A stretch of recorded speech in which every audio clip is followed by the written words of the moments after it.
Hi, hello. I am Pandora's Eyes, and we're here to talk about Ehlers Danlos Syndrome.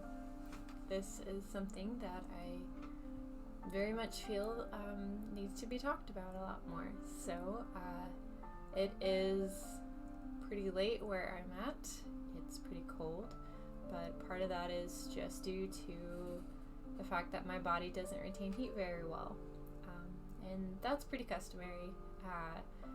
Something that a lot of people with Ehlers Danlos face is just not retaining heat very well.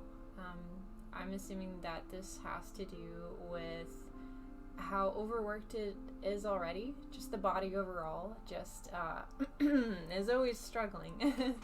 So any sort of extra heat, extra work that it has to do to exert that heat, it can be a bit much sometimes.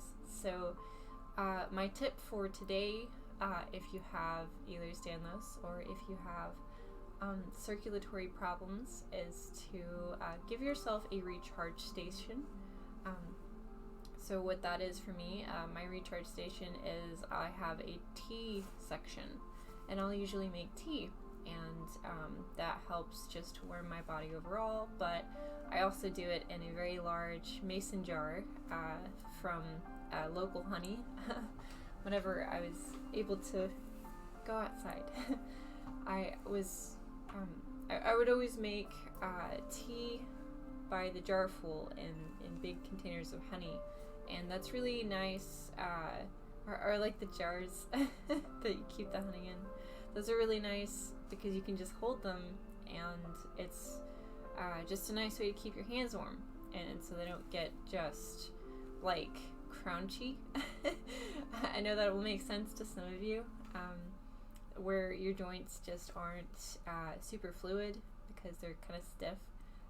Just having something like that is a little bit like in between. It's not too hot, it's not hot at all. That's something that I personally use. You can also have hot hands. Hot hands are a thing. Candles are usually good to have on hand because they just make the room warmer overall. But anything that you can use to like make sure that you keep some sort of heat in your hands is a really good idea. Because especially with those being the furthest extensions in your body, that's going to be the last place that blood gets to a lot of the time. So if you're cold, your body will try to retain that heat towards your heart, and it gets a little greedy with it, and sometimes our joints don't get as much as they really need. So it's up to us to make sure that they are properly fed their nutrients, just by making sure that we actually get the stuff in that they need. Yeah. So winter is really difficult for me in particular, because I don't retain heat very well, but I find that I kind of have to override this, like, I guess, natural response that my brain has to just hibernate and not move around too much and not expend too much energy. But I tried the route where I didn't exert as much energy, and I tried to mainly focus on preservation for a long time, and it ended up actually messing up my body. It got to the point where I kept having muscle knots that weren't being unraveled, and then my body couldn't get back into the position that it needed to be in. So if you don't get the proper motions that your body naturally needs, sometimes it kind of forgets how to go back in place that is natural and healthy for it. And so it's really important that we get some kind of motion throughout the day, just to make sure that it's just maintained. Our human meat suits. Yeah. So that's part of the experience. And I do want to note that this is something that is pretty scary, especially if you have never heard about this and you think that you might have this, or that you know someone that might have this, or know someone that does have it, just because it's a lot to work around doesn't mean that you can't work around it. I've been doing it all my life, and that was even before I knew what the name of it was. And a lot of it is just like reminding yourself that this is a legitimate problem that you have to address in very specific ways. And that can be really hard when no one really knows about it, especially if you don't have a diagnosis. And it can be really difficult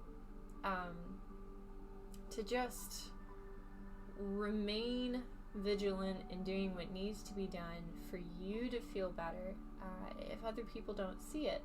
But just because they don't have the insight to know if you're really tired all the time, or if you're in pain a lot, and you, especially if you're in pain a lot and then you're good at just not showing it. That is something that I feel a lot of people ended up getting discounted because they don't just go around screaming all the time, which that's nonsense. We can't get stuff done. But internally, for a lot of people, it's always there. And just remember that you don't have to wait for people to understand for you to take care of you, because that's very important. If you want to be able to grow and really develop as a person, you gotta set that foundation of what you individually, what you need, not just what everyone else needs, but what you in particular need. And for me, I am a lizard woman. I need more heat than most people do, but I've come to terms with it, and I've found ways to work around it that works for me. Tea especially is really nice. For some other people, it might be gloves, or I don't know, fire spinning. I think spinning fire and poi would be fun. It's on my list. It is really exciting.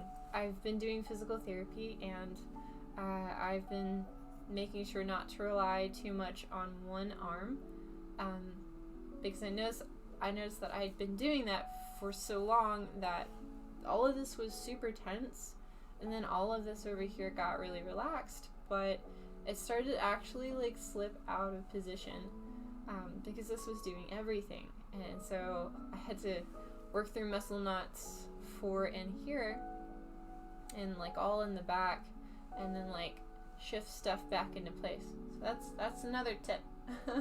I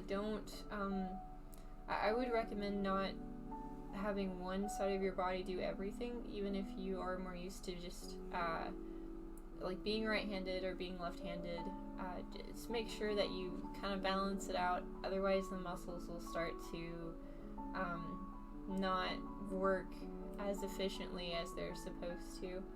And really, if you want to kind of get ahead of the curve with this thing that's going on, I would look into joint health and just the logistics behind it.